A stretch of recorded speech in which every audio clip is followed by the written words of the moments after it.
All right, let's talk about AEM RepoInit. Today, we're diving into how this amazing tool can take your repository setup from a state of total chaos and transform it into clean, reliable, and automated code. So let's kick things off with a question that, probably gives every developer a little bit of anxiety.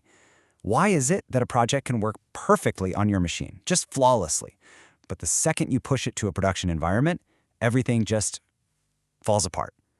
It's a super common, super frustrating problem, and it almost always boils down to one simple thing. And that one thing is what I like to call configuration chaos.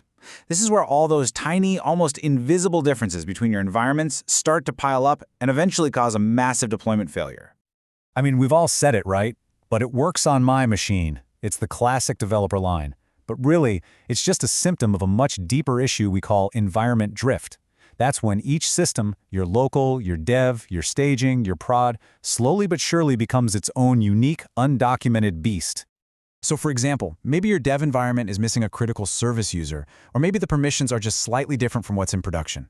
When your code gets deployed, it's expecting that user and those permissions to be there. And when they're not, boom, the whole application can fail.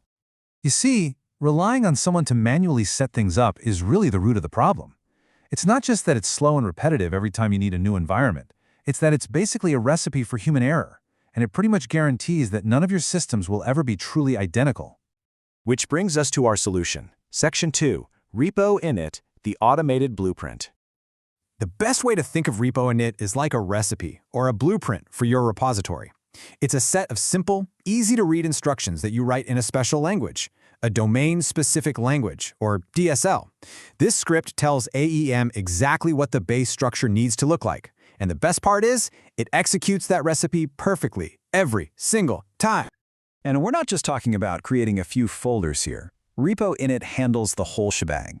It can build out your project's entire foundational structure. We're talking users, service users, groups, and even those really complex access control lists, or ACLs, that define exactly who can do what. Okay, Section 3. So how does this blueprint actually work in practice?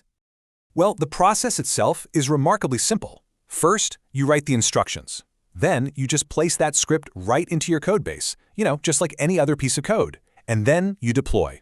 That's it. When your project starts up, RepoInit runs automatically, making sure everything it needs exists before your application code even tries to use it.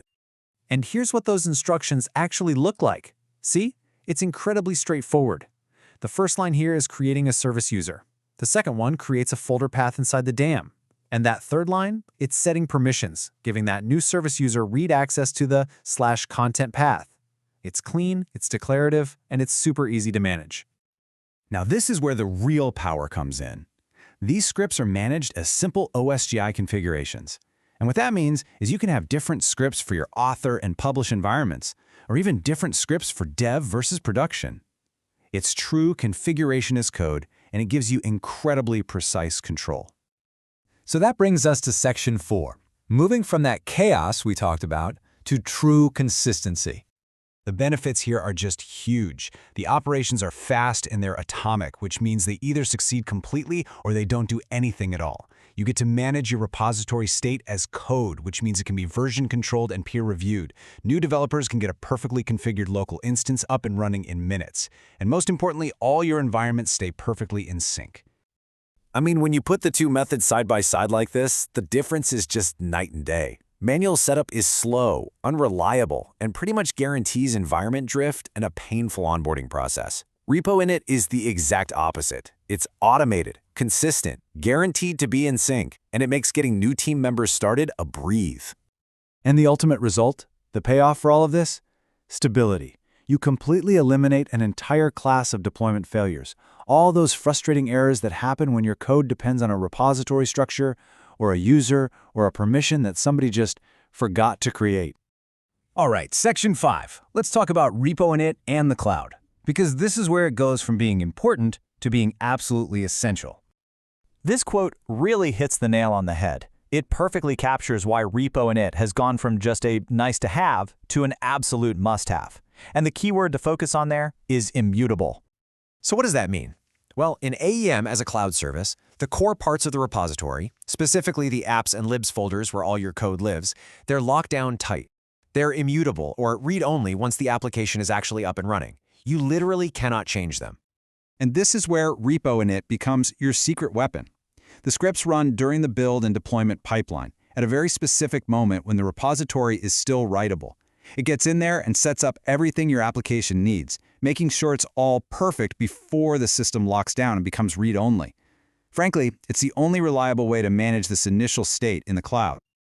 So, as we wrap this up, the question you've got to ask yourself and your team is this: is your project's foundation built on code, or is it built on chance? Because when you rely on manual processes, you're really just hoping for the best.